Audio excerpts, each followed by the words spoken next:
करता हूँ सब अच्छे होंगे। अब तक हमने पिछले वीडियोस में देखा कि अपना पहला ऐप कैसे बनाएं और एंड्रॉयड स्टूडियो को कैसे यूज करें। अगर आपने वो वीडियो नहीं देखे हैं तो प्लीज उन्हें जरूर देखें, लिंक डिस्क्रिप्शन में है। इस वीडियो में हम गिट और गिटहब के बारे में जानेंगे और देखेंगे कि एंड्रॉयड डेवलपमेंट में गिट का क्या रोल है। गिट को समझने के लिए पहले मैं आपसे कुछ बेसिक क्वेश्चंस करता हूँ। पहला, क्या आप अपने प्रोजेक्ट में हर कोड चेंजेस के बाद बैकअप लेते हो? अगर हाँ तो कैसे? दूसरा, मान लो आपने प्रोजेक्ट में कोई कोड ऐड किया है बट वो सही से काम नहीं कर रहा है तो आप क्या करेंगे? तीसरा, अगर आपको इस प्रोजेक्ट पर दूसरे डेवलपर के साथ मिलकर काम करना पड़े तो आप ये कैसे करोगे? तो दोस्तों, इन तीनों समस्याओं का एक ही बेस्ट सॉल्यूशन है गिट, जो एक वर्जन कंट्रोल सिस्टम है। वर्जन कंट्रोल से मतलब है कि आप अपने प्रोजेक्ट में टाइम के साथ साथ नए फीचर्स ऐड करते जाते हैं और आप हर एक नए फीचर के साथ प्रोजेक्ट के वर्जन को भी बढ़ा देते हैं। तो इस केस में गिट एक बेस्ट टूल है जो आपके प्रोजेक्ट के वर्जन्स की हिस्ट्री मेंटेन करता है। बट यहाँ ध्यान देने वाली बात यह है कि गिट एक कमांड लाइन टूल है, मतलब आप कमांड प्रॉम्प्ट से गिट को कंट्रोल करते हैं। गिट को यूज करके आप केवल अपने लोकल मशीन में प्रोजेक्ट के वर्जन को कंट्रोल कर सकते हैं। और दूसरा, क्योंकि प्रोजेक्ट केवल आपकी लोकल मशीन में है तो आपके टीम मेंबर्स इसे एक्सेस नहीं कर सकते हैं। तो दोस्तों, इन्हीं समस्याओं को सोल्व करने के लिए एंट्री होती है गिटहब की, जो एक क्लाउड बेस्ड स्टोरेज है आपके सारे गिटहब प्रोजेक्ट्स का, जहां आप कहीं से भी अपने प्रोजेक्ट्स की हिस्ट्री ट्रैक कर सकते हैं और टीम के साथ कोलैबोरेट कर सकते हैं। सीधी सी बात है, प्रोग्रामिंग में बिना गिट को यूज किए घुसना बिल्कुल वैसा ही है जैसा वॉर में बिना बुलेट प्रूफ जैकेट के जाना। तो बातें बहुत हो गई हैं, चलो कोडिंग स्टार्ट करते हैं। मैंने एक नया प्रोजेक्ट बनाया है लर्न गिट के नाम से। ये एक सिंपल कंपोज प्रोजेक्ट है।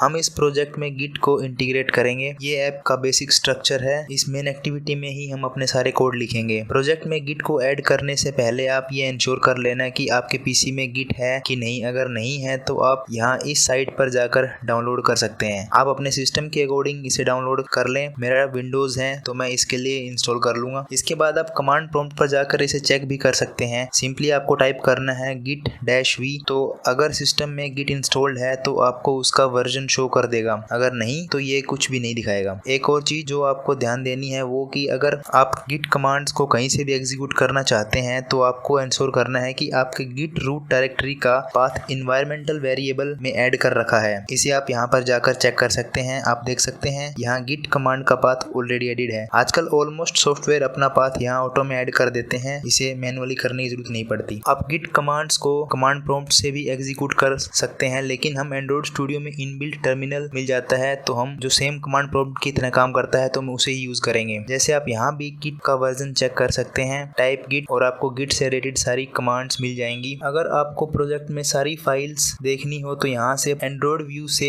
प्रोजेक्ट व्यू में सिलेक्ट कर लें तो सारी फाइल शो करने लगेगा। हम पहले गिट को टर्मिनल से ही इनिशियलाइज करेंगे। तो टाइप गिट इनिट, मतलब प्रोजेक्ट में गिट को इनिशियलाइज कर दो। इससे आपके प्रोजेक्ट में एक एम्प्टी गिट रिपोजिटरी इनिशियलाइज हो जाएगी। दोस्तों, रिपोजिटरी से कंफ्यूज मत होना, गिट में प्रोजेक्ट को रिपोजिटरी बोलते हैं। जैसे आप ये करोगे तो आप देखोगे कि सभी फाइल्स का कलर रेड हो गया है, जिसका मतलब है कि गिट इन फाइल्स को ट्रैक नहीं करेगा, मतलब ये अनट्रैक्ड या अनवर्जन फाइल है। ये करते ही आप गिट से रिलेटेड ऑप्शन देख सकते हैं जो पहले नहीं थे। अभी अगर हमें कोई फाइल गिट में ऐड करनी है, जैसे मुझे ये ग्रेडल w फाइल को ऐड करना है, तो टाइप गिट ऐड और फाइल का नाम ग्रेडल w, हिट एंटर। अब आप देखोगे कि इस फाइल का कलर ग्रीन हो गया है। दोस्तों, यहाँ ध्यान देने वाली बात यह है कि अभी तक कोई भी फाइल गिट में सेव नहीं है। गिट ऐड से हम गिट को ये बता रहे हैं कि जब भी आप बैकअप लो तो इन एडिड फाइल का ही बैकअप लेना है। इसके साथ हम ये भी इंश्योर कर सकते हैं कि हमें कौन सी फाइल गिट में ऐड नहीं करनी, मतलब कि गिट किन फाइल्स को ट्रैक ना करें। जैसे वो फाइल जिसमें आपकी सीक्रेट एपीआई कीज हो, तो उसके लिए ये .git ignore को ओपन करो। दोस्तों, इसमें जिस भी फाइल का नाम होगा गिट उसे ट्रैक नहीं करेगा। एग्जाम्पल के लिए जो लोकल प्रॉपर्टीज वाली फाइल है, इसे गिट ट्रैक नहीं करेगा। आप इसके कलर से ही देख सकते हैं, फेडेड येलो टाइप का है। इसको बेटर समझने के लिए एक फाइल बनाते हैं secretkey.txt। अब ये पूछ रहा है कि क्या आप इस फाइल को गिट में ऐड करना चाहते हो। हमें गिट में ऐड नहीं करनी है तो कैंसिल कर देते हैं। मान लो इस फाइल में आपकी सीक्रेट एपीआई की है और आप चाहते हैं कि गिट इसे ट्रैक ना करें, तो सिंपली इस फाइल को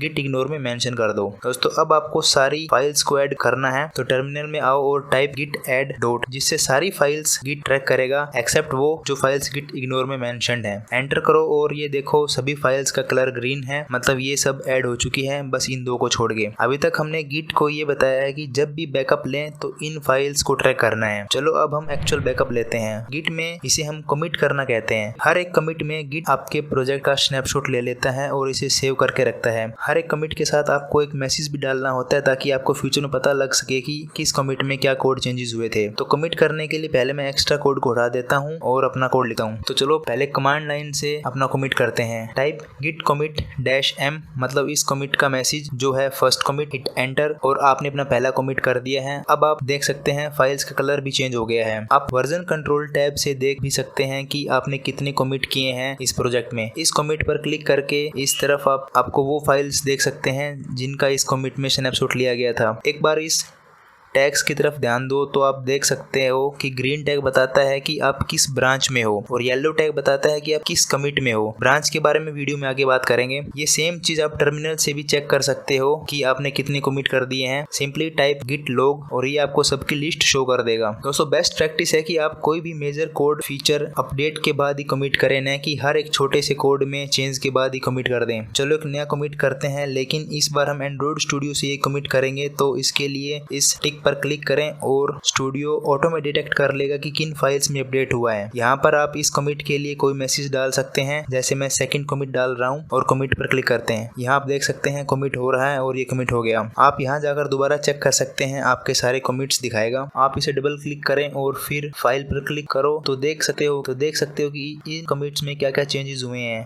अब आती है सबसे कॉमन प्रॉब्लम, जो है प्रॉब्लम वाला कोड लिखना, जो कि होना ही होना है। सो इस प्रॉब्लम के लिए गिट एक बेस्ट सोल्यूशन है जो आपको प्रॉब्लम से अंडू करने की पावर देता है। जैसे देखो हमने कोड में कोई गलत कोड लिख दिया है और इसको हमने कमिट भी कर दिया है। तो अब क्या, अब गिट आपको कमिट में रिवर्ट करने का ऑप्शन देता है। तो इसके लिए चलो सबसे पहले सारे कमिट को लिस्ट करते हैं। गिट log कमांड से एंटर करते रहो, सारे कमिट्स दिख जाएंगे। इसके लिए आपको जिस भी कमिट से वापस जाना है उसका हैश चाहिए होता है। तो इसे यहाँ से कॉपी कर लो और type git revert and paste करो वो हैश एंड एंटर। तो आप देखोगे कि आप इससे पहले वाले कमिट पर आ गए हैं जहाँ सब कुछ सही था। अब आप चैन की सांस ले सकते हैं क्योंकि अब आपका प्रोजेक्ट सही से चलेगा थैंक्स टू गिट। अब बात करते हैं कि आप डिफरेंट कमिट के बीच कैसे स्विच कर सकते हैं। तो इसके लिए सिंपली आपको कमिट, जिस भी कमिट पर जाना है उसका हैश कॉपी करो और type git checkout and paste the hash and you are done. तो आप उस कमिट पर आ जाओगे। हमने सबसे पहले वाला कमिट का हैश कॉपी किया था तो सबसे पहले वाले कमिट पर आ गए हैं। अब एक बार टैग्स पर नजर डालें तो येलो वाला शो कर रहा है कि आप फर्स्ट कमिट पर हैं। आप एंड्रॉइड स्टूडियो से भी किसी भी कमिट पर चेकआउट कर सकते हैं। जिस पर जाना है उस पर राइट क्लिक करो और सिलेक्ट चेकआउट, देन आप उस पर चले जाएंगे। ध्यान देना दोस्तों, रिवर्ट में हम केवल जस्ट प्रीवियस कमिट पर जा सकते हैं, बट चेकआउट से किसी भी कमिट पर जा सकते हैं। अब बात करते हैं कि आप कुछ कोड ट्राई कर रहे हो लेकिन उसी टाइम आपको किसी अदर कमिट पर स्विच करना पड़ गया। तो आपके पास दो ऑप्शन है। पहला, आप जो कोड लिख रहे थे उसे बिना सेव किए चेकआउट करना, जिसे फोर्स्ड चेकआउट कहते हैं, और दूसरा उन कोड्स को सेव करके चेकआउट करना, जिसे स्मार्ट चेकआउट बोलते हैं। पहले हम इसे टर्मिनल से देखते हैं। गिट log से सारे कमिट देखो, फिर किसी का हैश कॉपी करो, then type git checkout and hash. तो आप देखोगे कि एक एरर शो होगा जो ये बता रहा है कि जो आपने लोकल चेंजेस किए हैं इन फाइल्स में वो चेकआउट के टाइम डिलीट हो जाएंगे। तो इससे अच्छा है कि आप उन चेंजेस को स्टैश कर लो, बाद में उन्हें उस कमिट पर आकर अनस्टैश कर लेना। तो स्टैश का मतलब होता है सेव कर लेना अपने चेंजेस को। तो इसके लिए type git stash, hit enter, तो आपके चेंजेस सेव हो जाएंगे। अब आप चेकआउट कर सकते हैं। फिलहाल के लिए मैं सेकंड कमिट पर चेकआउट करता हूं। तो हम सेकंड कमिट पर आ गए हैं। आप ये हेड से कंफर्म भी कर सकते हैं कि आप सेकंड कमिट पर हैं। अभी दोबारा सेम कमिट में जाते हैं और उस पर चेकआउट कर लेते हैं। यहाँ आने के बाद आप अपने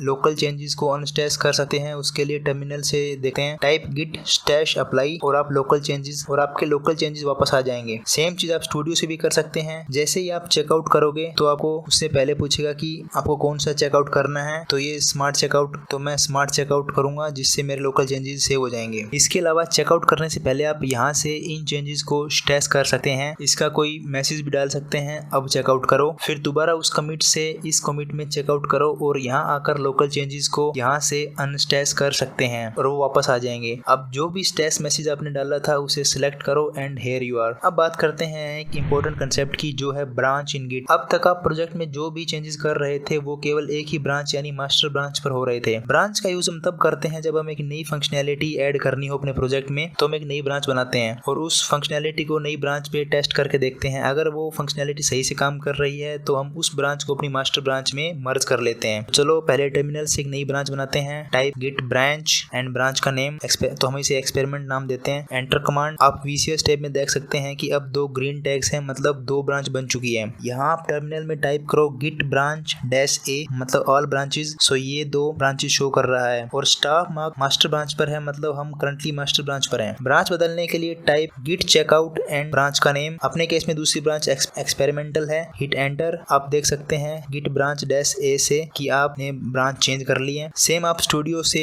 यहाँ पर जाकर किसी भी ब्रांच में जा सकते हैं, उस पर क्लिक करो और सिलेक्ट चेकआउट, तो आप उस ब्रांच पर चले जाएंगे। अब हम नई ब्रांच में कुछ नए कोड के साथ कमिट करते हैं और so suppose we have added a very new functionality in this branch, तो इसे कमिट करते हैं, इसका मैसेज टाइप करते हैं और कमिट कर दो। चलो वर्जन कंट्रोल टैब पर देखते हैं तो दिखेगा कि येलो हेड एक्सपेरिमेंटल ब्रांच पर है, मतलब हमने एक्सपेरिमेंटल ब्रांच पर लास्ट कमिट किया था। अब अगर नई ब्रांच में कोई नए फीचर्स हम प्रोजेक्ट के लिए ट्राई कर रहे थे और वो सही से काम कर रहे हैं, अब बारी आती है उन चेंजेस को मेन ब्रांच में मर्ज करने की। लेकिन रुको जरा, सब्र करो थोड़ा। सबसे पहले एक बात जान लें कि गिट में सबसे ज्यादा प्रॉब्लम लोगों को आती है ब्रांच को मर्ज करने में, तो उसको आगे देखेंगे। पहले हम सिंपल मर्ज करके देखते हैं जिसमें कोई प्रॉब्लम ना हो। इसके लिए पहले हम उस ब्रांच में जाएंगे जिस ब्रांच में आपको मर्ज करना है। सो टाइप गिट मर्ज। अब यहाँ उस ब्रांच का नाम आएगा जिस ब्रांच से आपको मर्ज करना है। फिर से ध्यान से सुनो, जिस ब्रांच में चेंजेस मर्ज करने हैं पहले उसमें जाओ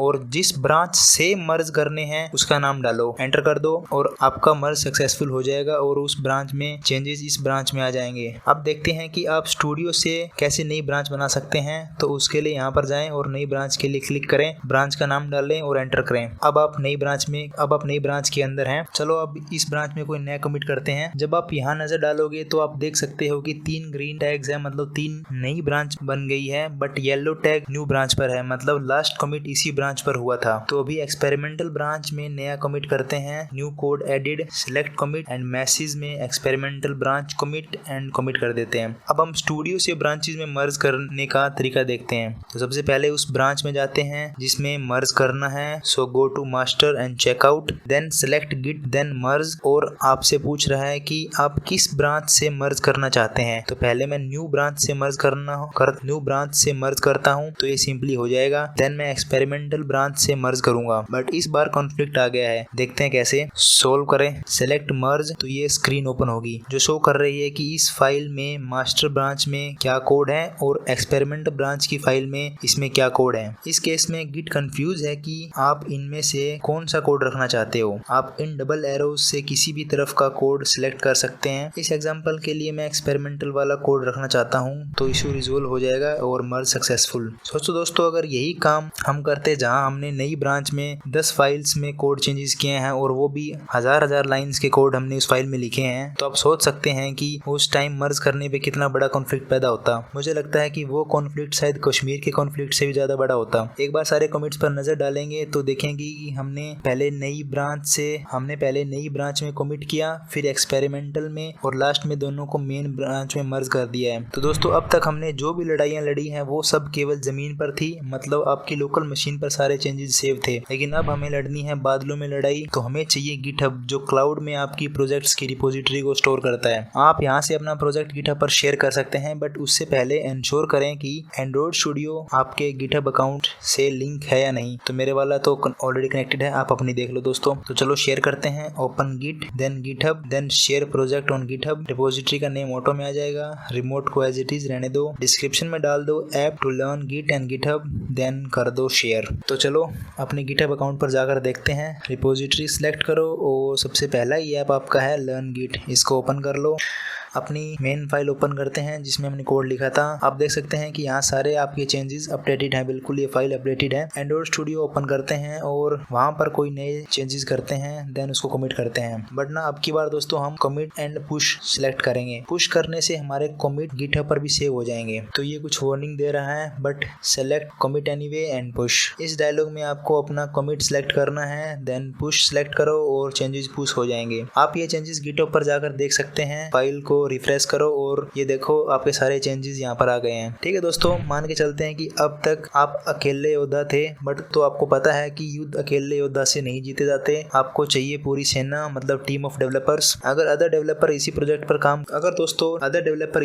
काम करना चाहते हैं तो पहले उनके पास ये प्रोजेक्ट होना चाहिए उनके मशीन में। तो उसके लिए वे जाएंगे न्यू पर, then select project from version control and को चाहिए होगा प्रोजेक्ट का URL। तो आप अपने टीम को URL शेयर कर देना जो आपको गिटहब पर जाकर कोड सेलेक्ट करो, देन कॉपी यूआरएल, और वो इस यूआरएल को डालकर अब आपके प्रोजेक्ट को अपनी मशीन में क्लोन कर लेंगे। क्लोन का मतलब है ये प्रोजेक्ट एज इट इज उनकी मशीन में ओपन हो जाएगा। दोस्तों मान लेते हैं डेवलपर ने प्रोजेक्ट में कोई नए कोड में चेंजेस किए हैं और वो गिटहब पर उन्हें पुश कर देता है। तो एक बार करके देखते हैं। मान लो उसने फाइल में चेंज किया और अपना कमिट मैसेज डाला और कमिट एंड पुश कर दिया। तो दोस्तों आप अपने घर बैठे चाय पी रहे थे और आपको नोटिफिकेशन आता है कि आपकी टीम में किसी ने प्रोजेक्ट में नए चेंजेस पुश किए हैं। तो आप अपने पीसी में एंड्रॉइड स्टूडियो खोलते हैं और इस एरो पर क्लिक करते हैं जिसे हम पुल रिक्वेस्ट कहते हैं। इससे पहले वाला ही सिलेक्ट कर लो और देन ओके, और आप देख सकते हैं आपका प्रोजेक्ट अपडेट हो गया है। तो दोस्तों ठीक है, इस वीडियो के लिए इतना ही। फिर मिलते हैं नेक्स्ट वीडियो में। कुछ डाउट हो तो कमेंट में जरूर पूछना। वीडियो अच्छी लगी हो तो please like video and share video to your friends and don't forget to subscribe the channel. Bye bye.